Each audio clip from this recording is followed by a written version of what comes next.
Bom dia, amigos. Hoje vamos conversar sobre um tema extremamente presente na nossa vida. Acredito eu que não exista nenhuma família que não tenha pelo menos um caso de suicídio.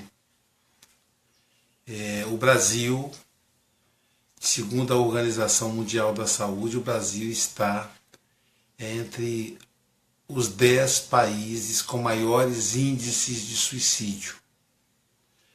Nos últimos 10 anos, esse número triplicou. São dados da própria Organização Mundial da Saúde que, ao meu ver, são alarmantes. E porque é importante a gente descobrir de onde vem essa problemática tão grande que assola tantas pessoas. O suicídio é considerado uma espécie de fragilidade moral, né? Um surto moral que o indivíduo não aguenta e acaba tirando a própria vida, que é o bem maior. Portanto, é importante que a gente fique atento aos amigos, familiares que comentam e às vezes até tentam esse crime hediondo. Bom dia, Sônia Amaral, acordada logo cedo também, né? Então, eu estou falando aqui de Guarapari, descansando esse período do carnaval. Normalmente nesse período a gente está viajando, está participando de encontros de jovens, dando estudos, né, para jovens, para as famílias. Mas como eu fiquei 16 dias fora do país, nos Estados Unidos, eu estou aproveitando para ficar um tempinho com a Jailza. Só estamos eu e a Jailza em casa. Os filhos, as filhas casadas estão passeando e os filhos solteiros estão todos em encontro. O Sócrates está na Cogel, o Vitor Hugo e a Ana Luísa estão no MES, no Encontro de Mocidades Espíritas do Espírito Santo. E aí eu estou aqui, né? E a gente pode deitar mais cedo e acordar mais cedo para poder conversar. Estou acordado desde as 4h30 e li um pouco. Vamos conversar sobre suicídio. Bom dia, Lirton Horta, meu amigo lá de João Mulevade. Compartilha para nós, Lirton. Bom dia, José Soares, de Caruaru. Tudo bem? Bom dia. Compartilha para nós. Bom dia, Sônia, compartilha para nós. Bom dia, Sônia. Então, o suicídio é realmente alarmante, né? É assustador. Se você investigar, você vai ver que você não encontra nenhuma família que não tenha pelo menos uma pessoa que tenha cometido suicídio. E é mais alarmante ainda porque a grande maioria dos suicídios não são notificados por suicídio. Até porque, por vergonha da família, se a gente for olhar, por exemplo, casos de afogamentos, casos de morte súbita e alguns deles, e outros mais, né? Acidentes de automóveis, nós vamos ver que dentro desses casos, alguns são casos de suicídio e que a família tenta a família não registra porque fica envergonhada. Agora é curioso, né? É muito comum, o suicídio é muito maior nos países mais ricos. Então essa é uma doença social, uma doença moral, das quais os ricos não escapam. Pelo contrário, eles são muito mais vitimados disso. E os países mais ricos são campeões de suicídio. O país mais confortável do mundo, eu estive lá, vou estar agora o mês que vem, é a Suíça. Né? A Suíça parece que é um outro planeta, né? Tamanho, conforto, enfim, né? É um país rico. E, no entanto, é um dos países com maior índice de suicídio do mundo.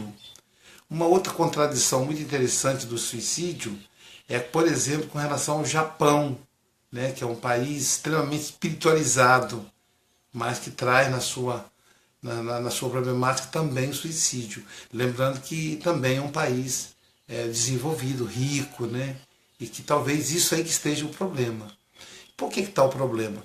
Nós vamos buscar, por exemplo, para a gente entender. Aí eu quero, bom dia, Ivanete, mais uma vez na audiência, né? Compartilha para nós, minha querida.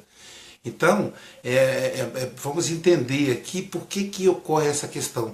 Então, a Vanessa Frias Correia, minha amiga Vanessa, tá lá na Suíça, da cidade de Chur. Então, Vanessa, eu estou dizendo aqui que a Suíça é um país confortável, considerado um dos países mais ricos do mundo e também um país com alto índice de suicídio. Cristiana da Conceição Breda, bom dia, Cristiana. Compartilha para nós, Vanessa e Cristiana. Então, o conforto, a opção, acaba por tornar uma fraqueza moral para o indivíduo. E como o suicídio é uma espécie de surto da fraqueza moral, faz com que aumente nesses países mais ricos. A gente vai, por exemplo, estudar Émile Durkheim. Émile Durkheim foi o maior estudioso de suicídio do mundo, da história.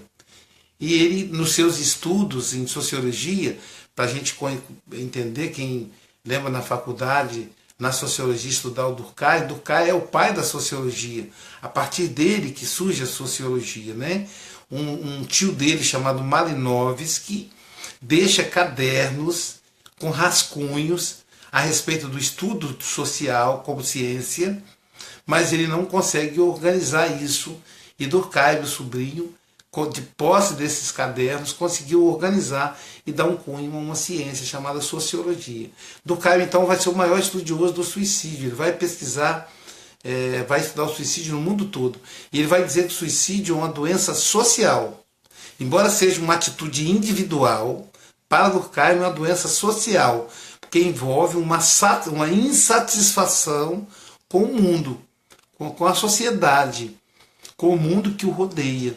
Portanto, é uma doença, do ponto de vista, um problema social na visão de Durkheim. Um outro pesquisador, não tão dedicado ao suicídio como Durkheim, é o pesquisador Karl Marx, que escreveu a obra O Capital. Para Karl Marx, também o suicídio é um problema social. Por quê? Porque obrigado aí a Cristiana e as outras 3 pessoas que compartilharam o vídeo, né? Então os seus contatos já estão podendo me assistir. A mesma coisa a gente pede aos demais. Então, para Karl Marx, o suicídio ocorre em função de uma insatisfação com o mundo material, com o mundo da riqueza. E claro, em alguns casos o Marx tem razão, mas não se refere a todos.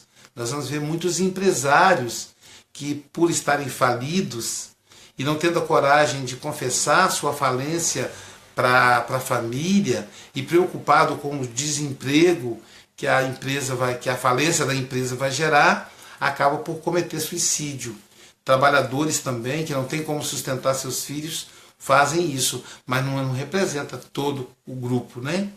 Mas quem estuda suicídio também de forma muito legal, que eu acho assim o estudo mais profundo, é um pesquisador, um filósofo do século XIX, chamado Arthur Schopenhauer. Arthur Schopenhauer. Ele vai dizer que, ele não vai falar do suicídio, vai falar da angústia, né? Que é uma coisa muito presente no suicídio. Schopenhauer vai dizer que a angústia, ela nasce, o maior momento de angústia do ser humano é quando ele é expulso do útero, né? Porque dentro do útero a gente não tem que fazer escolhas. Então, o nosso alimento está ali, né? A nossa hidratação está ali, a nossa moradia está ali, tudo é junto ali dentro do útero, né? Dentro da placenta, junto à placenta. A partir do momento que nós somos expulsos do útero, começa o processo de angústia. E como o suicídio normalmente tem como pré-requisito a angústia, então é importante entender a angústia na visão de Arthur Schopenhauer. Então ele vai dizer que a angústia, né, ela nasce quando nós somos expulsos do útero. Uma coisa que eu quero só abrir um parêntese aí. Quem está me assistindo, né, nesse momento são 8 pessoas, 9 pessoas, está variando aí, pode participar sugerindo. Obrigado, Vanessa, por ter compartilhado. Pode participar sugerindo questões, né, e também fazendo perguntas, relatando exemplos a respeito disso. Bom dia, Vanessa. Vanessa, eu estarei na Suíça no domingo, no último domingo de março, no dia 26, não, na última quinta-feira de março, não última, né? No dia 23 de março, em Zurique, no Grupo Espírita Maria Magdala. Estarei também no dia 26 ou 27 de março, na segunda-feira, a última segunda-feira do mês, no Grupo Espírita Bezerra de Menezes. Tá bom? Então, só para te informar aí da minha estada na Suíça. Eu vou depois mandar, você me cobra pelo WhatsApp, para eu te mandar a minha agenda certinha, né? Eu vou estar na Europa a partir do dia 13. E chego na Suíça já no final, retornando. Marluce Dantas, bom dia. Participa conosco aí, compartilha, Marluce. Marluce é de Recife, Pernambuco. Abraço na Juliana, no José Dantas, meu amigo. José Dantas é católico e Marluce é espírita. Legal isso, né? Casal que vive na prática a tolerância religiosa. Bom dia, Ronaldo Menezes, psicanalista clínico, meu amigo lá de Caruaru. Compartilha para nós aí, Ronaldo e Marluce. Então, Vanessa, nós vamos nos encontrar, né?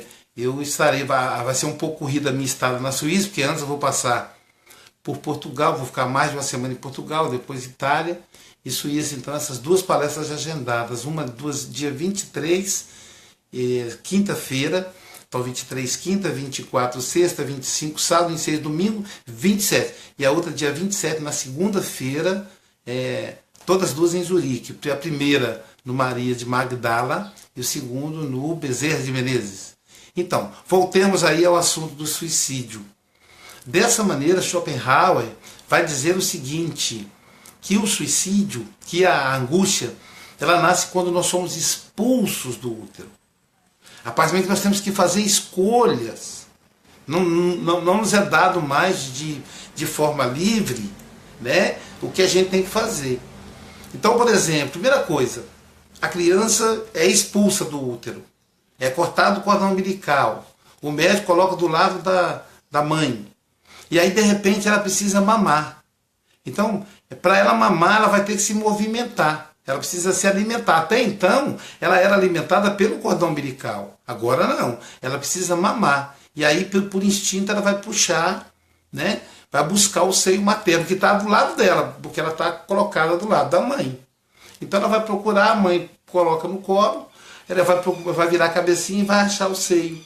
E vai mamar, pela primeira vez, ali mamando o colostro, que nem é leite ainda, mas é uma água branquiçada, fundamental para a sua proteção ao longo da vida. Então, ela então já teve que tomar uma decisão, que é virar o rosto e procurar o seio.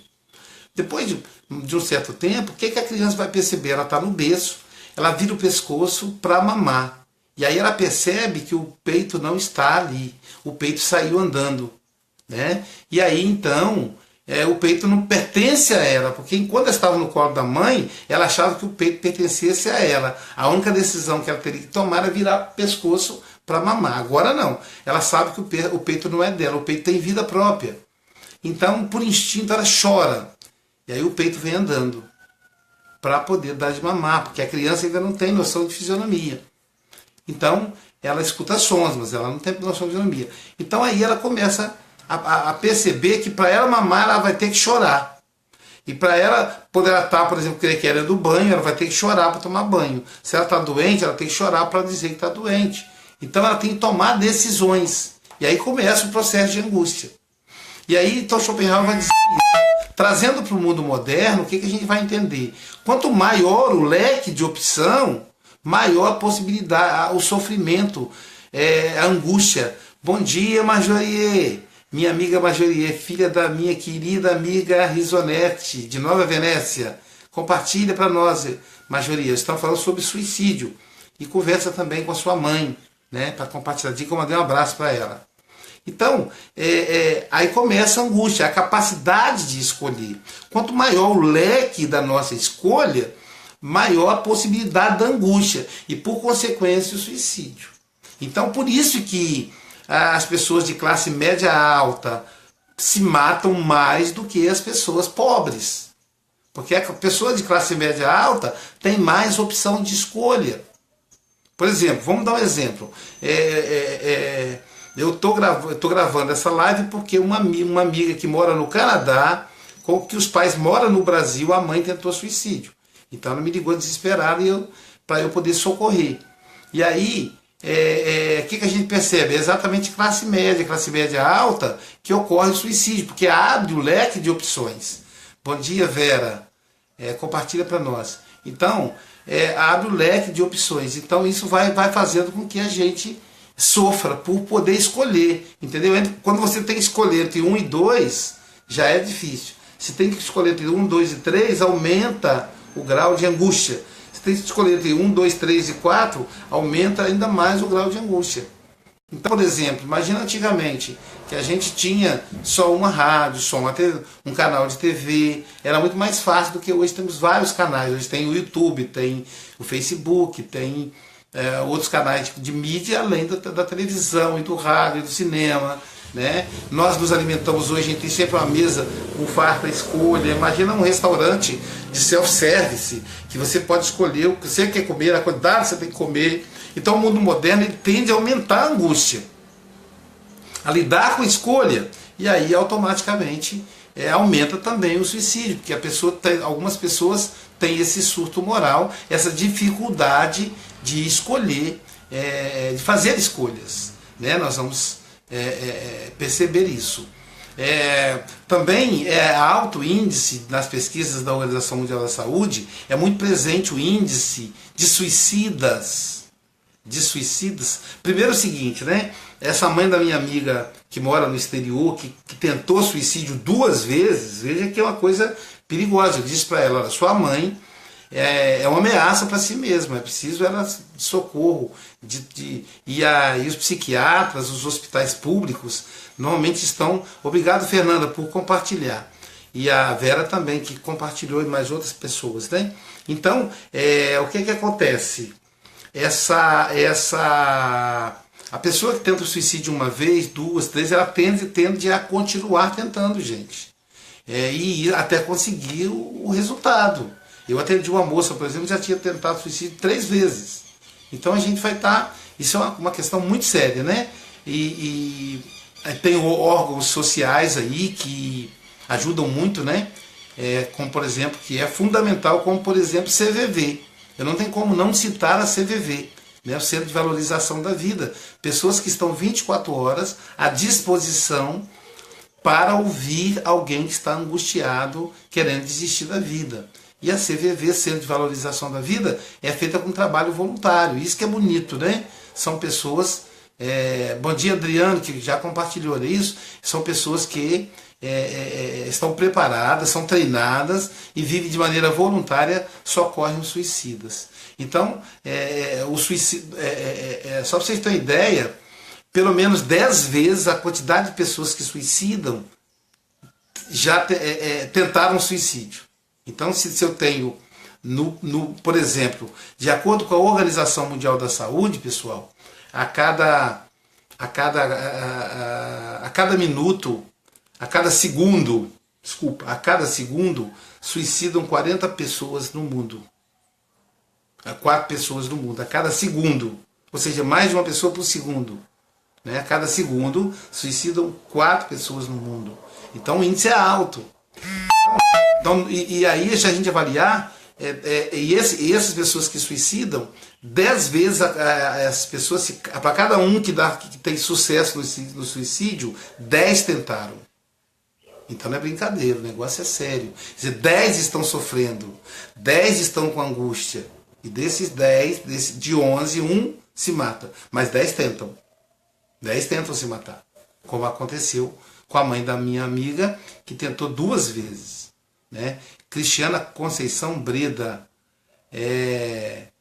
Então, ela está sendo socorrida. Está sendo socorrida, Cristiana. Isso aí, Cristiana. A ideia, pessoal, é a interação. Vocês podem perguntar, podem participar. Tá bom? A Cristiana conhece, então, a pessoa. Né? Eu não vou citar o nome aqui nem dela, nem da família, por respeito. Aliás, esse é um fato fundamental.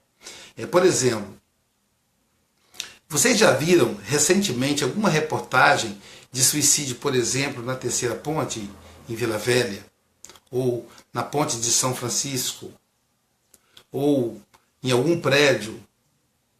Vocês já viram? Vocês vão ver que não viram. Sabe por quê, gente? Houve um combinado entre todas as mídias sociais, jornais escritos e falados, televisivos. Todas as mídias combinaram que não divulgariam suicídio. Por que não divulgam? Para não incentivar. Porque a mente adoentada do candidato ao suicídio, ao ver, por exemplo, que alguém se matou da ponte, alguma coisa assim, obrigado, Fernanda. Fernanda está corrigida aqui. Na verdade, a cada 4 segundos no mundo alguém suicida. Verdade, Fernanda, eu inverti. Obrigado aí pela correção. Tá vendo? A memória já não é tão boa, né? 53 anos já não funciona tão bem. Obrigado, Fernanda. É que eu não estou consultando nada. Estou falando de memória e a memória falha. Então, por isso que é boa a interação. Então, a Fernanda está corrigindo aí. A cada 4 segundos no mundo alguém se mata. Então, por isso, pessoal, não é divulgado na mídia os suicídios. Então, por isso a gente não fica sabendo. Não vamos saber. E é bom que seja assim, né? Para que mais pessoas não se orientem. Porque às vezes a pessoa fica buscando. E aí, nesse processo de escolha, quanto maior a escolha, maior a angústia do indivíduo. Então, quanto mais nós melhoramos de vida, mais angustiados ficamos. E a angústia, de acordo com Sigmund Freud, ela se localiza fisicamente nos pulmões. Então, uma pessoa muito angustiada, ela vai começar a ter problema de pulmão, né? Se localiza nos tecidos pulmonares. A angústia, ela não se localiza, ela acaba somatizando nos pulmões. E a angústia, ela vai se fundamentar, vai se aprofundar no sentimento de depressão. Então, depressão realmente é um problema muito sério, é a doença que mais mata, que mais contribui para o suicídio. Sempre, né, na raiz do suicídio a gente vai ver aí uma pessoa depressiva, uma pessoa angustiada, né? Então é importante a gente perceber isso. E talvez uma das coisas, das consequências mais perigosas da depressão é realmente o suicídio. E, sobretudo, a depressão, sobretudo na bipolar, né? Porque o indivíduo bipolar, ele tem muito mais possibilidades de suicídio. Porque como ele migra de um extremo ao outro, então, por exemplo, está no extremo da depressão. A depressão é a desistência de viver, é o desânimo com a vida. Então, o depressivo, constantemente, ele tem pensamentos de morte, tem pensamentos de autocídio, né? É uma coisa muito presente no depressivo. E ele tenta combater com todas as suas forças esse sentimento. No entanto, ele está tão frágil, está tão, digamos assim, despotencializado, que ele não tem coragem de cometer o suicídio. Então, ele não tem coragem de levantar da cama, ele não tem coragem de andar, ele não tem coragem de tomar banho, não tem coragem de comer, e, portanto, também não tem coragem de se matar. No entanto, como ele é bipolar, quando ele migra do extremo da depressão para o extremo da euforia, então ele pode, dessa migração, cometer o suicídio. Então, bipolar é muito perigoso, né? Quem tem um transtorno bipolar com relação ao suicídio. Também o depressivo que não é bipolar também tem essa possibilidade. Por quê? E aí a gente vê, porque o tempo todo ele está pensando em morrer. Então, quando ele encontra facilidade para isso, ele vai cometer o suicídio. Então, por exemplo, o psiquiatra, quando ele vai tratar da depressão, ele vai medicar o depressivo trabalhando o humor, né? Então ele vai trabalhar com medicações com que melhore o humor. que a pessoa saia daquela, bom dia Marlene Marques, né? Saia daquela situação e vai migrar para outra situação, né? E aí ele sabe que ali ocorre o risco do suicídio, então ele vai administrando, ele dá um antidepressivo, mas também dá um ansiolítico, para poder a pessoa ter um conforto, mas sem o risco de tirar a própria vida. Então, eu, por exemplo, como psicanalista que sou, e quando sou procurado por alguém que cometeu suicídio, ou que tentou suicídio, desculpa, e por familiares, eu digo, olha, primeiro tem que medicar. Eu não posso atender a pessoa sem medicação, porque eu vou mexer com os arquivos dela, eu vou tirar essa angústia do peito dela, e ao mexer com os arquivos, eu posso acabar sem querer. Vera Teixeira, bom dia, querida. Vera Teixeira de Colatina. Então, já estou agendado em Colatina, acho que 2 vezes esse ano. Compartilha para nós, Vera. Dá um abraço para a gente aí na turma de Colatina, Vigílio, na Marli, do Carlos, né, nos amigos de Colatina. Então, bom dia, Marlene. Então, aí equilibrar o humor do depressivo é sempre muito difícil, né? Então aí eu digo pro psiquiatra, pra família, né? Procure o psiquiatra, medica seu familiar e depois então vamos tratar. Vale lembrar que a medicação não vai resolver o problema do suicida, não vai.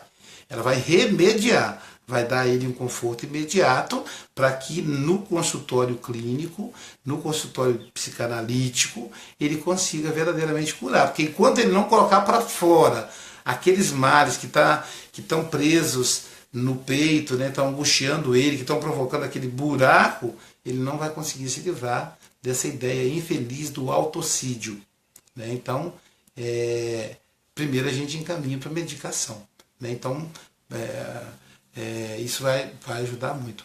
Uma outra questão que ajuda muito a prevenir o suicídio é a religião também, gente. Porque com certeza uma coisa muito presente do suicida é a falta de fé. A falta de fé no mundo, a falta de fé no futuro, a falta de fé em Deus.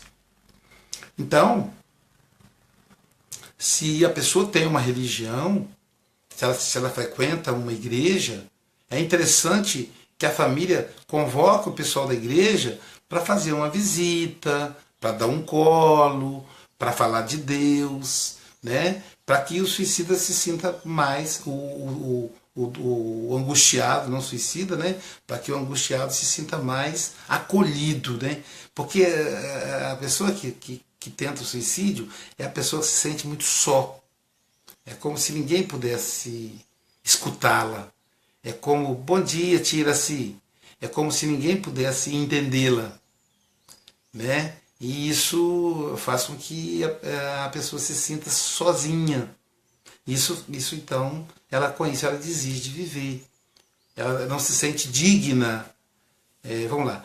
A Fernanda está dizendo o seguinte, percebi que a Fernanda é uma estudiosa. Ela diz assim, se em sua maioria os suicidas são da classe média alta, então tem muito a ver com as questões materiais. As situações em que fiquei sabendo foram por dívidas. É verdade, Fernanda, é verdade.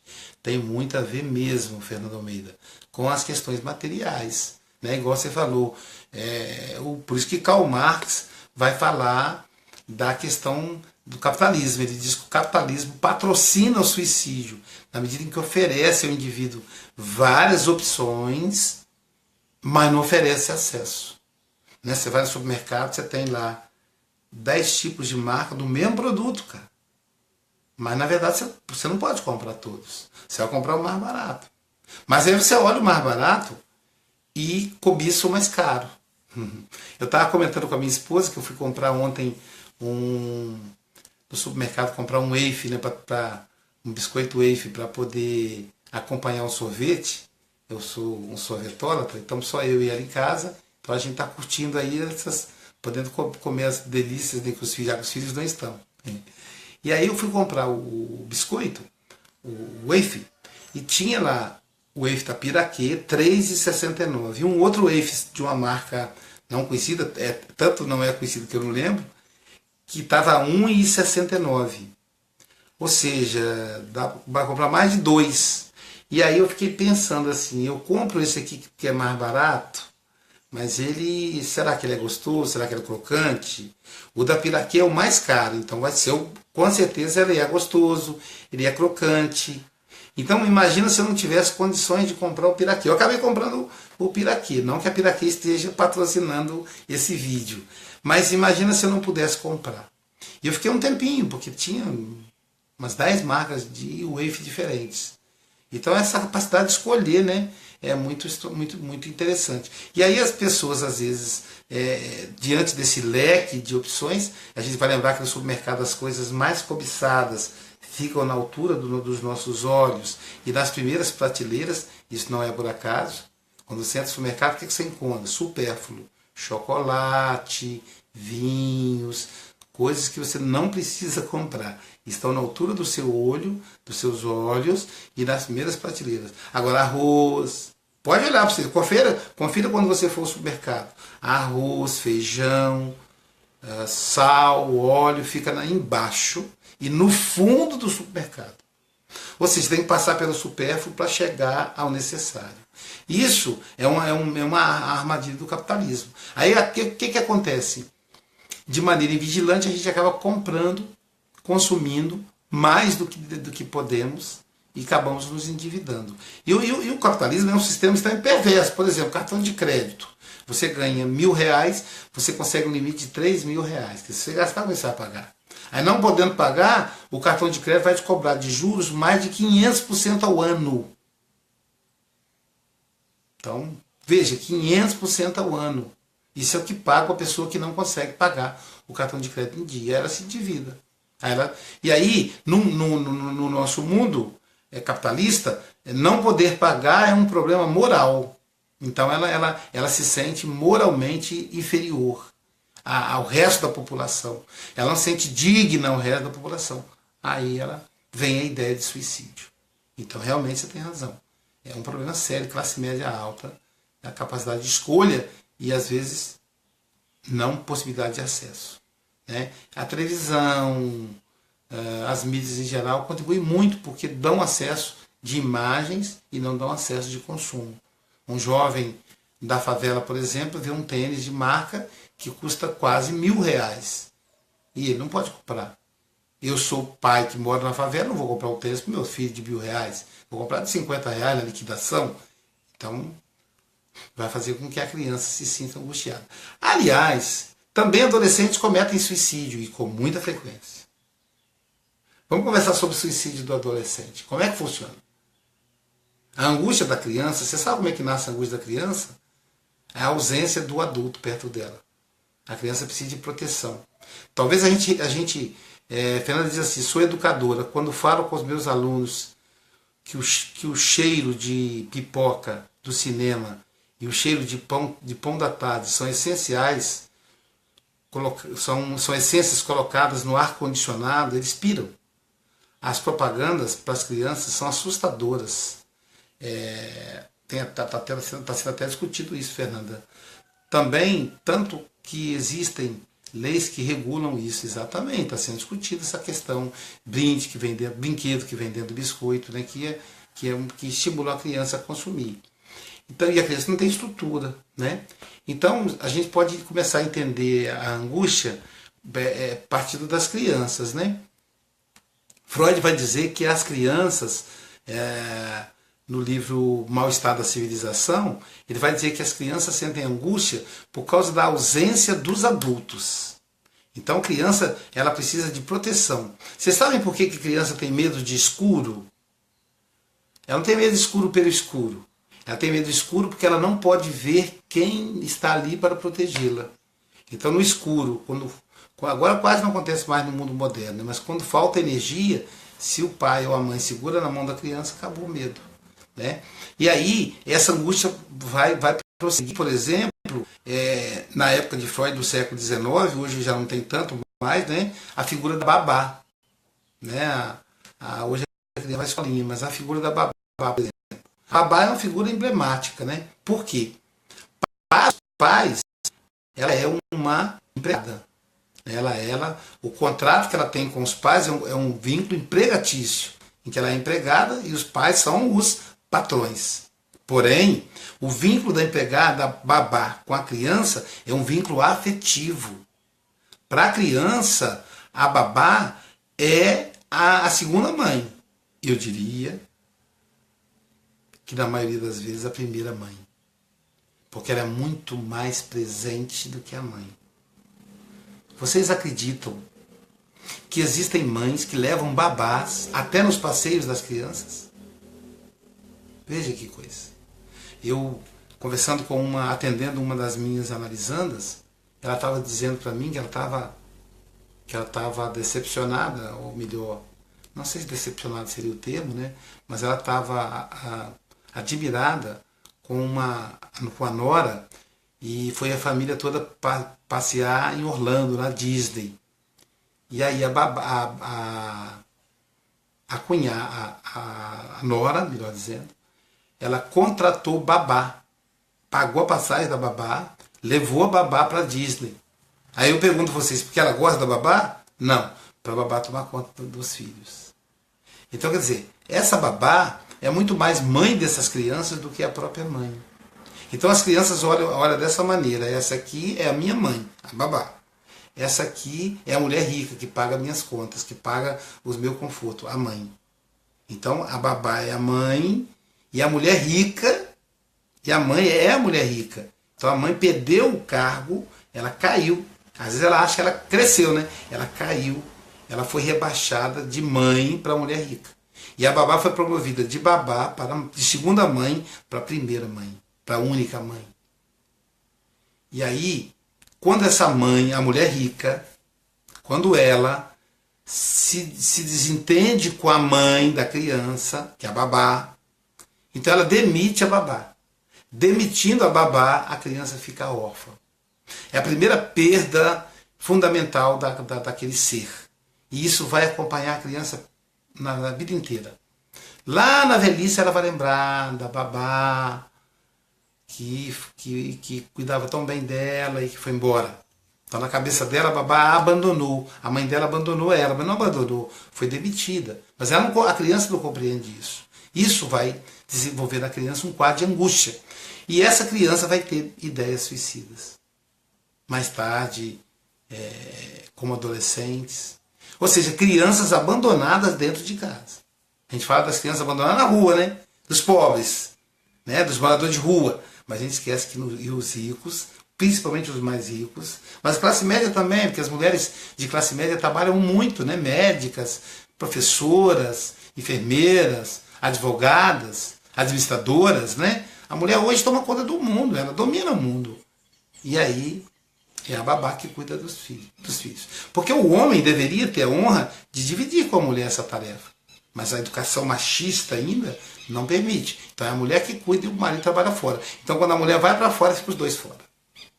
Não há um diálogo, uma negociação. Eu sempre digo assim, eu tenho um casal de amigos médicos que eles fazem de forma muito legal. Eles não têm babá. O filho também não vai para a escola. É o Caetano, né? O grande Caetano lá de São Paulo. O casal Leandro e Patrícia. Também a profissão dele, você imagina, o Leandro é psiquiatra, a Patrícia é pediatra. Então é interessante eles, né, essa interação. E aí, quando o Leandro está de plantão, a Patrícia está em casa. Quando a Patrícia está de plantão, o Leandro está em casa. Então o Caetano sempre tem o pai e a mãe com ele. Essa é a estrutura psicológica que o ser humano precisa. Então, os grupos do mundo moderno, que trabalham fora, os dois, eles vão ter que negociar para poder os dois estarem com os filhos. Porque senão você constrói aí um ser abandonado, um ser angustiado, alguém com potencialidade para o suicídio. Por isso, então, cresce o número de suicidas adolescentes. Teve um caso famoso que aconteceu uns 5 anos atrás, eu não sei se vocês lembram, de um garoto que suicidou pela internet. Ele suicidou transmitindo o suicídio dele ao vivo, para o mundo todo. E começou com a brincadeira, então a audiência, né, bombando, Na época não existia ainda live do Facebook, eu não sei qual foi o outro sistema, já sempre existiu o sistema de transmissão ao vivo. E então, pessoas do mundo inteiro, sobretudo jovens da idade dele, tinha 15 anos, estavam acompanhando. Ele explicava e de maneira doente ele ia conduzindo com detalhe o processo do autocídio. E aí, isso aconteceu aqui no Brasil, no estado de Santa Catarina, salvo engano. Se alguém lembrar aí pode me ajudar a refrescar a memória. O fato é que uma moça, uma menina da idade dele, lá dos Estados Unidos, percebendo que a coisa estava acontecendo, avisou a polícia, ou foi o contrário, era dos Estados Unidos, e a polícia então foi imediatamente para a casa dele. Chegando lá, ele já tinha notificado que os pais não estavam em casa, né? Foi tarde demais, ele já tinha terminado o seu planejamento adoecido. O menino era compositor, tinha várias músicas compostas, extremamente intelectualizado. Você vê que a questão não é intelectual, que quanto mais intelectualizado, maior o risco. E o pai e a mãe, acho que o pai era psiquiatra e a mãe psicanalista, então pais extremamente intelectualizados, porém ausentes, né? E aconteceu isso com o garoto. Então o garoto deve ter desenvolvido um problema desde a infância, né? Então essa fragilidade, não estou culpando os pais, eu estou dizendo que esse ambiente propicia o alto índice de suicidas, de pequenos suicidas, crianças e mesmo adolescentes. Então, a angústia das crianças pode ocorrer por isso, né? pela perda. Né? A criança tem muita dificuldade de perder. E é o que provoca a depressão. Nós vamos ver que na psicanálise o que provoca a depressão é o não luto, a não aceitação da perda. E a criança não vai aceitar que aquela mãe ou babá possa ter abandonado ela. Porque ela não sabe, né, ela não entende o vínculo empregatício estabelecido entre o pai e a mãe. Eu deslizei aqui Maria de Fátima, bom dia, Maria de Fátima Silva Lopes, Maria Milza Cantão, diz o seguinte: bom dia, Luísio, sem contar as influências espirituais, não é? As obsessões. Assisti uma palestra em Mucuri, mas moro em Poço da Mata, Bahia, gostei demais. A minha palestra, né? Vem aqui, abraços, muita luz. Então são as palavras da Maria Milza Cantão. Então, Maria Milza, compartilha para nós aí o vídeo, e é isso mesmo. Por isso que eu falo a questão religiosa, né? Se a pessoa é católica, é importante, se a pessoa é espírita. Do ponto de vista espírita, agora eu vou falar, até então tenho falado numa linguagem geral para todos, né? Mas do ponto de vista espírita também pode ocorrer a obsessão. Mas é importante, Maria Milza, que mesmo que ocorra a obsessão ou a influência de espíritos sofridos, a fragilidade está no indivíduo. Então é a pessoa com a ideia suicida que atrai um espírito suicida. Entende? Não é o espírito que causa suicídio nela. Ela já tem essa ideia. Ela carrega uma culpa, uma mágoa, uma angústia muito grande, e por isso então ela atrai esses pensamentos suicidas. Né? O destino do suicida, em geral, para o meio religioso não é bom, né? Para o católico, para o protestante, o suicida tende a ir para o inferno. Para o meio espírita tem o Vale dos Suicidas, que é descrito pela obra clássica, né? Uma das obras mais lidas, mais vendidas no meio literário, chamada Memória do Suicida, da nossa querida, né, Ivone do Amaral Pereira, um livro fantástico que descreve o destino do suicida e tem ajudado muito a combater o suicídio. Ana Batista, bom dia, minha amiga de Portugal. Já estou quase indo para aí, vou para Porto, viu? Estou com a agenda aí, acho que você está sabendo, né? Intensa agora a partir do dia 13 de fevereiro, dia 14. Eu fico do dia 14 até o dia 21 ou 22, parece-me, em Portugal. Depois eu vou para a Itália, Suíça, etc. Então, no livro Memória do Suicida relata isso. Agora, eu quero chamar a atenção aqui, pessoal. Quero chamar a atenção de católicos, protestantes, espíritas, todas as religiões. Olha só, é muito complicado a gente julgar o suicida. A gente não sabe o que causou isso. A gente não sabe o que ele trazia no peito antes. A questão do suicida é entre ele e Deus. Porque se a gente condena o suicida, como se nós tivéssemos esse poder, a gente muitas vezes deixa constrangida a família, fazendo que a família sofra ainda mais. Porque por pertencer. Quer dizer, além da perda do familiar, ela tem que lidar com a discriminação religiosa, a discriminação social. É muita dor. Veja, a pessoa já cometeu suicídio, quer se sentir sozinha no mundo. Aí vamos isolar agora a família toda, para que a família também se sinta sozinha, ou seja, teremos um suicídio coletivo da família inteira? Não podemos fazer isso. Podemos dizer para onde foi o filho que se matou. Eu não sei por que ele se matou. Eu não sei o que levou. Ele pode não ter se matado, por exemplo, pode ter sido um acidente. E aí, como é que a gente vai saber?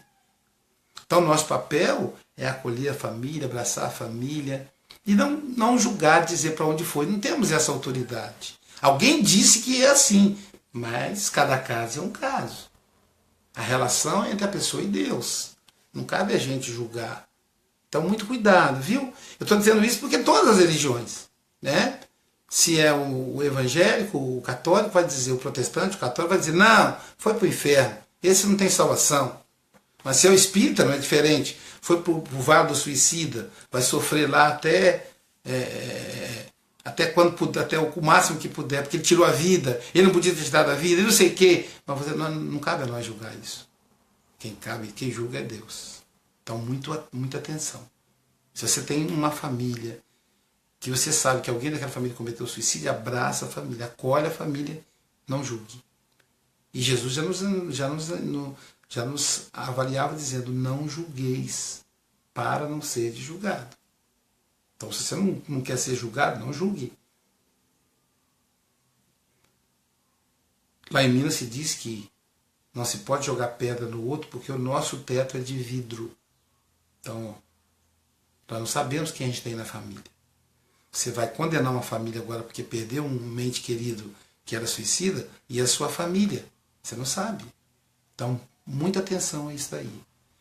A ideia é lembrar que o suicídio é uma doença muito séria e que acomete muita gente.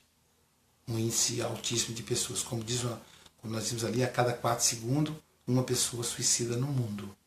Então, nesse momento, se a gente contar o tempo que está durando esse nosso diálogo, vamos ver quantas pessoas já suicidaram, talvez já milhares delas, enquanto estamos conversando. Então, vamos orar pelos suicidas, independente da nossa religião. Vamos pensar que está ali um filho de Deus, um irmão, uma irmã. E, acima de tudo, você que estava assistindo, se passa pela sua cabeça ideia de suicídio, pensa na dor que você vai deixar para a sua família. Pensa na dor que você vai deixar para o seu pai, para sua mãe.